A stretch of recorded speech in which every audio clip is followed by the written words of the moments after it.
रात को सोने से पहले चारपाई पर लेटकर हमेशा एक बात आप बोल दिया करो बस।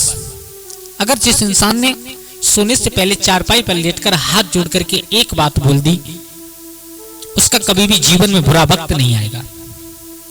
हाँ दोस्तों, हम और आप दिन भर अपने अपने कार्य में व्यस्त रहते हैं और अपना कार्य करते समय कभी कभी भूल जाते हैं कि हमारे कार्य से किसी को नुकसान हो रहा है या हम जो कर रहे हैं वो गलत है या सही है। फिर भी हम जाने अनजाने में वो कार्य कर बैठते हैं, तो उसका पाप हमको लगता है या नहीं लगता है। दोस्तों, आज इसी बात के ऊपर हम और आप चर्चा करने वाले हैं। दोस्तों, ये वीडियो बहुत खास होने वाली है। इस वीडियो से हमें एक ऐसी जानकारी मिलेगी कि हम पूरे दिन काम करने के बाद अगर शाम को एक बात लेटते समय विनती कर लें तो शायद हमारे दिन भर का किया हुआ पाप छूट जाता है। हाँ दोस्तों, ये वीडियो बड़ी खास होने वाली है और वीडियो प्रारंभ करने से पहले आपसे निवेदन करूंगा, कृपया वीडियो को पूरा देखें। जब तक आप पूरा नहीं देखोगे, बीच में कोई बात छूट जाएगी तो आप लोगों की बात समझ में नहीं आएगी और हो सकता है कि आप सीधा करने की बजाय उल्टा कर बैठे। तो दोस्तों, आधा अधूरा ज्ञान हमेशा खतरनाक साबित होता है।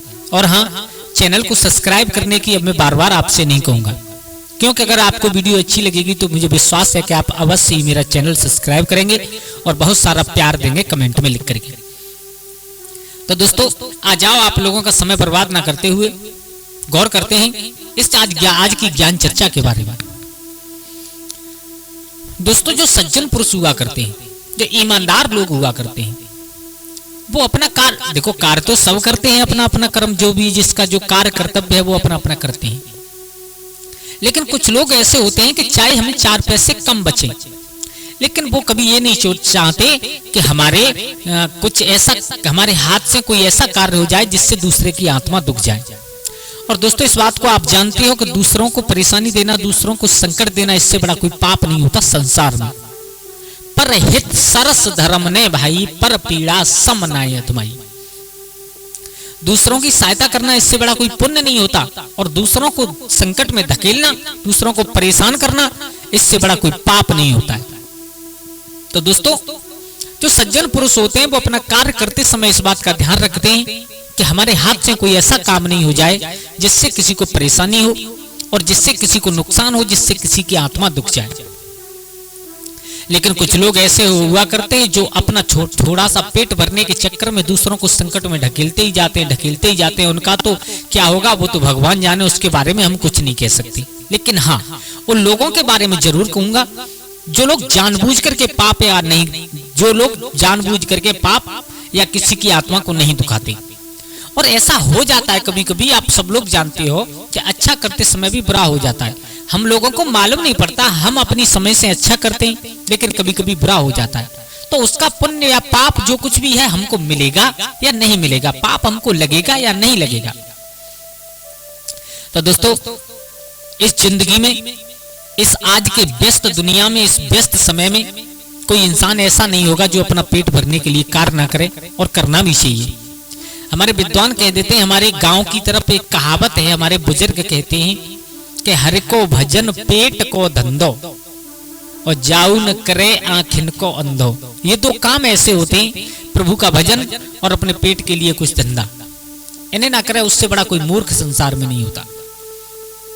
दोस्तों, पूरे दिन आपने काम किया, चलो मानते हैं आपने हर चीज का बचाव किया कि मेरे हाथ से कोई पाप नहीं हो जाए, मेरे हाथ से और कोई ऐसा कार्य नहीं हो जाए जिससे कोई आत्मा दुखी हो जाए किसी की। देखो, एक किसान होते हैं हम लोग, हमारे गांव की तरफ, हम अपनी तरफ की बता रहे हैं, हमारी तरफ किसान है, तो आप लोग जानते हो कि खेती बाड़ी करने में बहुत कुछ पाप हो जाते हैं। देखो, जब हल चलाते हैं तो खेत में बहुत सारे जीव जंतु मर जाते हैं। किसान के हाथ से दिन में बहुत सारे पाप होते हैं किसान के हाथ से, लेकिन क्या करें, मजबूरी कुछ ऐसी है कि अगर किसान अपना काम नहीं करेगा तो फिर खाने के लिए अनाज कहां से आएगा। तो उसके लिए हमारी तरफ गांव में किसानों का एक नियम है, वो नियम मैं आप लोगों को बता रहा हूं। आप चाहे कोई भी बिजनेस करते हो, चाहे कोई भी धंधा करते हो, पूरे दिन अपना काम करो, जो कुछ भी करना है, क्योंकि आज की दुनिया में भगवान का भजन करने से भी पेट नहीं भरता, पेट भरता है तो कार्य करने से भरता है। लेकिन इसका मतलब ये नहीं कि भगवान को भूल जाए, बिल्कुल ना भूलो। पूरे दिन आप काम करो, काम करने के बाद जब संध्या के समय सब कार्य से फ्री होकर के, खान पान से निवृत्त होकर के चारपाई पर सोने के लिए जाओ तो चारपाई पर सोने से पहले सिर्फ 1 मिनट, ज्यादा नहीं। अगर आपके पास टाइम है तो ज्यादा देर करो, उसमें कोई परेशानी नहीं, लेकिन लेटते समय हाथ जोड़ करके केवल एक बात कह दी, प्रभु हे दीनों के दयाल, आज के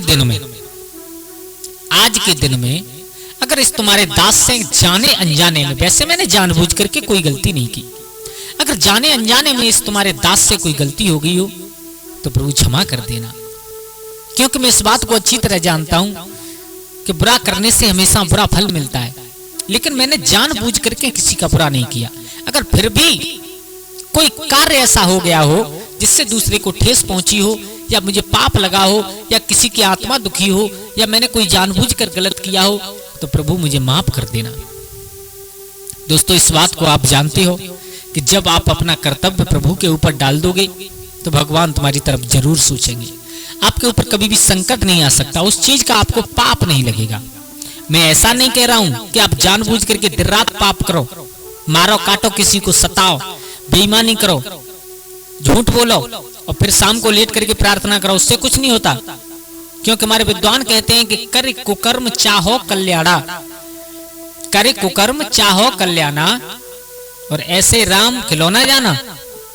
अगर आप जानबूझ करके पाप करते हो फिर उसकी क्षमा मांगते हो तो उसकी आपको और माफी नहीं मिलती, लेकिन अनजाने में अगर कोई गलती हो जाए, अनजाने में अगर कोई गलती हो जाए तो उसको भगवान भी माफ कर देते हैं। तो केवल और सिर्फ आप लोगों को एक बात कहनी है, प्रभु आज से पहले, आज के दिन में अगर हमसे जाने अनजाने में जो कुछ भी गलती हो गई हो, मैंने अच्छा किया या बुरा किया, आपको समर्पित है।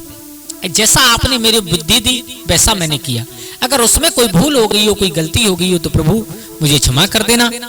बस इतना कहो, सो जाओ।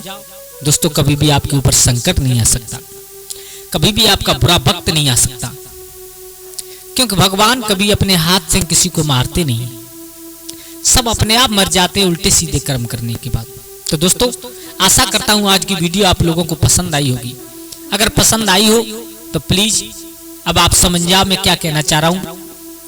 अगर अच्छी लगी हो वीडियो तो चैनल को सब्सक्राइब कर दें, और आपका बहुत बहुत धन्यवाद जो आप लोगों ने वीडियो को पूरा देखा।